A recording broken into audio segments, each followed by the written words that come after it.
শুভ সকাল বন্ধুরা, কেমন আছো সবাই? আশা করি সবাই যে যেখানে আছো ভালো আছো। আমিও বলতে পারো ওই মোটামুটি আছি। আমি মনিকা বর্ধমান জেলা থেকে আমার একটি নতুন ব্লগে তোমাদের সবাইকে জানাই অনেক অনেক স্বাগত।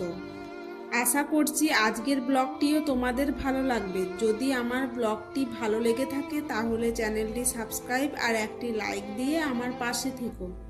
বড়দেরকে প্রণাম ও ছোটদেরকে আমার তরফ থেকে অনেক অনেক ভালোবাসা জানিয়ে আজকের এই নিত্যদিনের নতুন একটি ব্লগ শুরু করছি। কালকে যারা আমার ব্লগটি দেখেছো তারা তো দেখেছো আমি সকালবেলাতেই শ্বশুর বাড়ি গিয়েছিলাম বাপের বাড়ি থেকে। আবার তড়িঘড়ি করে রাতের বেলাতেই শ্বশুর বাড়ি থেকে আমাকে বাপের বাড়িতে ফিরে আসতে হয়। কালকে তো আমি সকালবেলায় শ্বশুর বাড়ি ফিরে গেছিলাম, কিন্তু বিকাল 6টা নাগাদ আমার ছোট পিসি মারা যায় হঠাৎ করে। কালকে রাতেই তার শেষ কাজ সম্পূর্ণ করা হয়েছিল, কিন্তু সেগুলো ভিডিওর মধ্যে দেখানো হয়নি। তখন অতটাও মনের অবস্থা ভালো ছিল না যে ভিডিও করব ব্লগে দেওয়ার জন্য। আজকের যে ব্লগটা দিচ্ছি সেটাও কিন্তু আমি করিনি, আমার সাথে এক ভাই গিয়েছিল, সে জানে যে আমি ব্লগ করি তাই সে শ্যুট করে দিয়েছিল। আজকে তো দ্বিতীয় দিন, তাই আজকে আমি দেখো অস্থি বিসর্জন করতে এসেছি।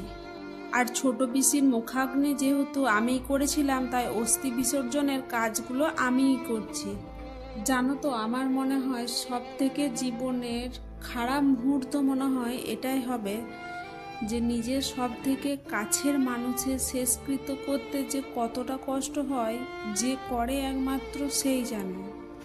আর অস্থি বিসর্জন দিতে গেলে ঘাটে তো একটা শ্রাদ্ধ দিতে হয়, যারা জানো হয়তো সবাই। সেই শ্রাদ্ধটাই এখন বামুন ঠাকুরকে দিয়ে সম্পূর্ণ করা হচ্ছে। বাড়ি থেকে যখন বেরিয়েছিলাম তখন কিন্তু বৃষ্টি পড়ে নাই, কিন্তু জানো তো যখন শ্রাদ্ধর কাজ করছিলাম তখন বৃষ্টি নামিয়ে দিয়েছিল। আর মোনাকে আমি আমার সাথে নিয়ে আসিনি, ওকে বাড়িতে মায়ের কাছে রেখে এনেছি। ওকে এইসব জায়গায় না আনাই ভালো হবে বলো। আজকের ব্লগটাতে আমি কি ভয়েস দেবো জানো তো কিছু বুঝতেই পারছি না। যদি কিছু ভুল ত্রুটিও বলে থাকি আজকে আমাকে ক্ষমা করে দিও। আমার মাথার মধ্যে আসছেই না আজকের এই ভিডিওটাতে আমি কি বলবো বা আমার কি বলা উচিত। আর কেউ প্লিজ খারাপ কমেন্ট করবে না যে একজন মারা গেছে তাকে নিয়েও দিদি ব্লগ বানাচ্ছ। না গো, যদি তাকে নিয়ে ব্লগ বানানোরই হতো না তাহলে আমি কালকে রাতেই ব্লগ করতাম, কিন্তু আমি কালকে করিনি, আজকে করছি। তার কারণটা হচ্ছে আমি তো ডেলি ব্লগ আপলোড করি, তাহলে আমি আজকের দিনের ব্লগটা আমি কি দেবো তোমাদেরকে বলো? কিছু তো আমাকে একটা আপলোড দিতে হবে, আর আজকে আমি যা করছি সেটাই তো আপলোড দেবো বলো। আমি যার অস্থি বিসর্জন করতে এসেছি তিনি আমার সম্পর্কে ছোট পিসিমণি হয়। আর জানো তো এই মানুষটার জীবনে অনেক কষ্ট করেছে, কিন্তু কষ্টর মূল্য হিসাবে কিছুই পায়নি। তাই শুধুমাত্র আমার চেষ্টা যেন তার শেষ কাজটা ঠিকভাবে করতে পারি, যাতে তার আত্মার শান্তি হয়।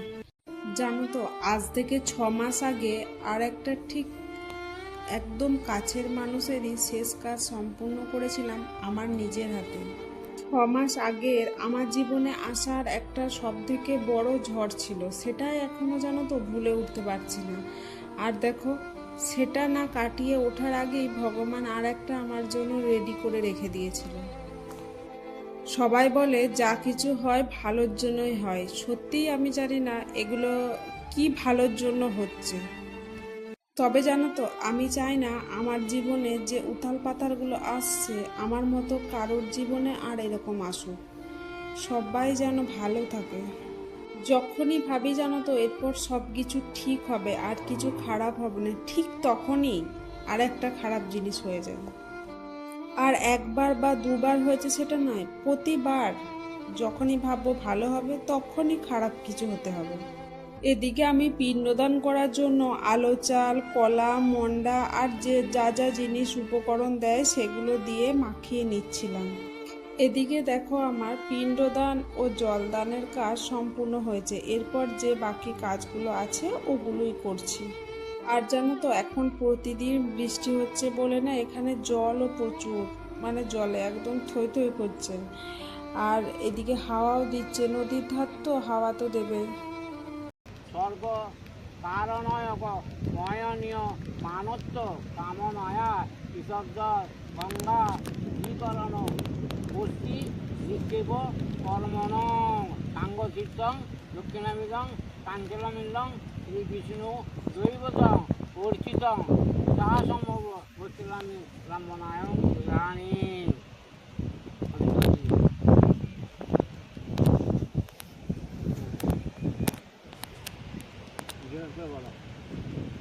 নম পিতার্থ পুষ্টি নিক্ষেপ কর্মণি যদ্গুণ্যয় জাত স্বদেশ নমস মনায় শ্রীবিষ্ণু শরণমহং করিষ্যে। নম বিষ্ণু নম বিষ্ণু নম বিষ্ণু। নম ব্রাহ্মণ্য দেবায় গো ব্রাহ্মণ্য ঈশায় জগদ্গীতায় শ্রীকৃষ্ণায় গোবিন্দায় নারায়ণায় নমো নমো। নারায়ণকে প্রণাম করো। সব আশা করো পুরো। এদিকে দেখো পুজো পাঠ কাজ করা কমপ্লিট হয়ে গেছে, তারপর আমি অস্থিগুলো নিয়ে বক্ষে নিবেদন করছিলাম। এখানে যেহেতু প্রচুর পরিমাণে হাওয়া দিচ্ছে তো ওই জন্য ভয়েসটাও না ঠিকঠাক আসছে না, হাওয়ার জন্য ফরফর ফরফর একটা আওয়াজ আসছে। আর আজকে তো আমার উপবাস, সে তারা দেখে ফল জল খাবো, তাই এখন কিছু খাবো না। এদিকে আমি সব কাজ সম্পূর্ণ করে ভিজে জামাটা ছেড়ে একটা শুকনো জামা পরে নিয়েছিলাম, তারপর দেখো বাড়ি যাওয়ার উদ্দেশ্যে বেরিয়ে পড়েছি। আর তখন তো হালকা হালকা বৃষ্টি হচ্ছিল, আর যাওয়ার পথে দেখো জোর বৃষ্টি হচ্ছে, একবারে যাকে বলে মুষলধারা বৃষ্টি নামিয়ে দিয়েছে। আর এদিকে যেতে মাঠগুলো দেখো জলে একদম থই থই করছে। তো বন্ধুরা, আজকের আমার এই ব্লগটি এখানেই শেষ করছি। কালকে দেখা হবে আবার নিত্যদিনের নতুন একটি ব্লগে আপনাদের সাথে। সবাই ভালো থাকবেন, সুস্থ থাকবেন।